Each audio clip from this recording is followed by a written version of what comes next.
de carrosserie qui est certes peu important, mais néanmoins ennuyeux. La paroi latérale arrière du Sprinter est visiblement rayée et bosselée.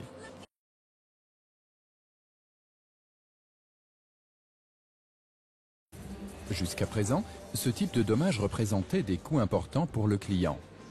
Car en effet, la réparation du dommage nécessitait le démontage de la paroi latérale en intégralité, y compris l'aménagement intérieur. Il existe désormais une solution efficace qui consiste à remplacer uniquement la partie endommagée, et ce, depuis l'extérieur. Avant de commencer le travail, débranchez la batterie du véhicule.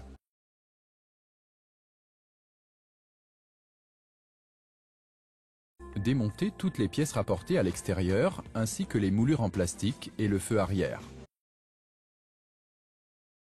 N'oubliez pas vos équipements de protection pour le visage et les oreilles, ainsi que vos gants résistants aux coupures.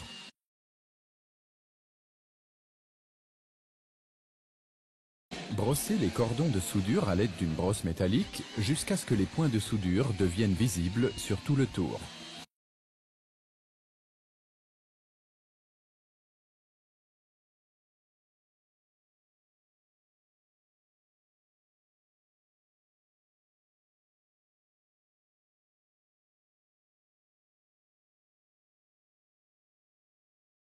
Armé d'une fraiseuse pourvue d'un dispositif de retenue, faites sauter tous les points de soudure le long de l'arête de l'aile.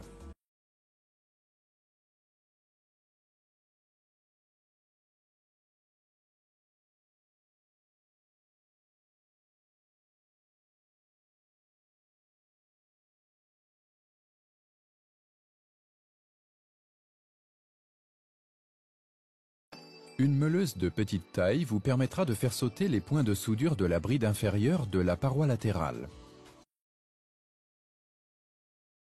En effet, vous n'y accédez pas avec la fraiseuse.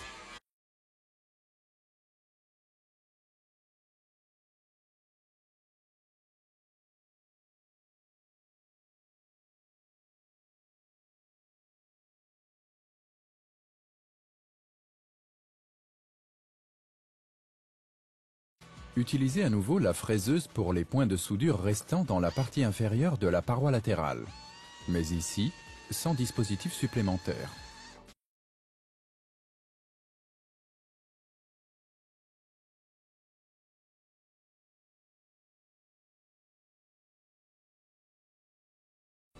Une fois fait, marquez les parties que vous allez scier à l'avant et en haut avec du ruban adhésif. L'arête de coupe supérieure passe environ 2 mm en dessous de la moulure horizontale. De la sorte, la partie supérieure conserve sa stabilité. Prenez une scie sauteuse à air comprimé et coupez la tôle le long de votre marque. Faites attention à la profondeur de pénétration de la lame afin d'éviter d'endommager l'intérieur. Une fois arrivé au bout de la tôle, faites pivoter la scie de 90 degrés. La ligne de coupe verticale avant passe à environ 15 mm à droite du pli. Ici, coupez la tôle à l'aide d'une scie oscillante. Pour la partie arrière, tranchez le pli depuis l'arrière.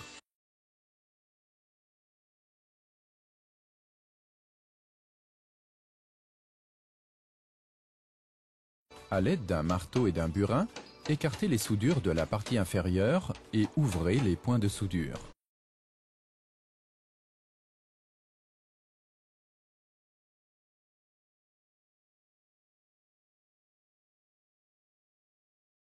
Une pince vous permettra de replier le bord relevé de l'aile vers l'extérieur.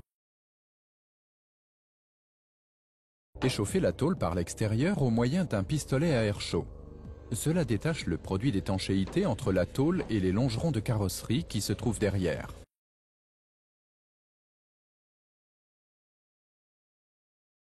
Le produit d'étanchéité doit également être chauffé le long de l'aile afin que la tôle puisse se détacher. Une fois que les jointures sont séparées, la pièce de tôle endommagée se laisse retirer sans difficulté.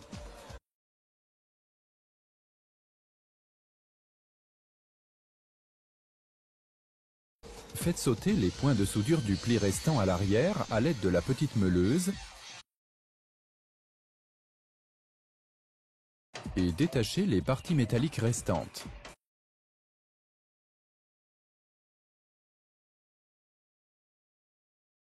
Utilisez la brosse métallique pour enlever le produit d'étanchéité et les restes de peinture nichés dans le pli avant.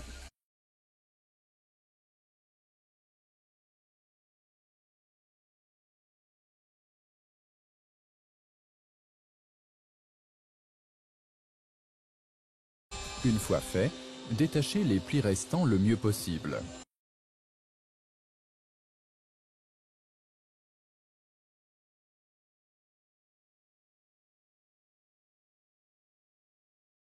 Ensuite, ébarbez tous les points de soudure ouverts.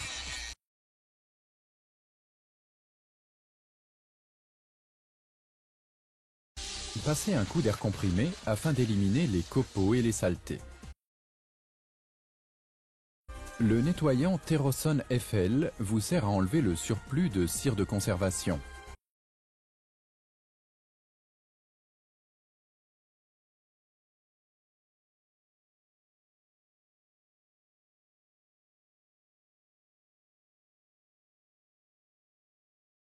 Ébarbez et nettoyez votre trait de coupure.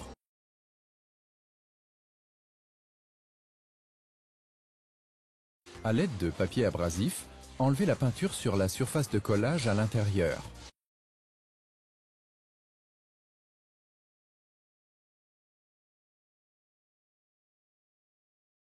Ensuite, utilisez le nettoyant FL pour nettoyer l'arête ainsi que la surface de collage au verso de la pièce de tôle.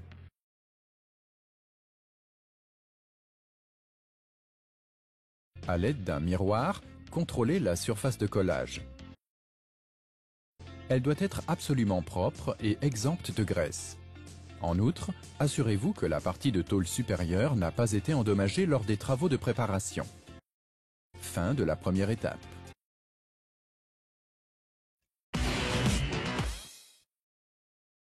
Pour la réparation partielle du Sprinter fourgon avec aménagement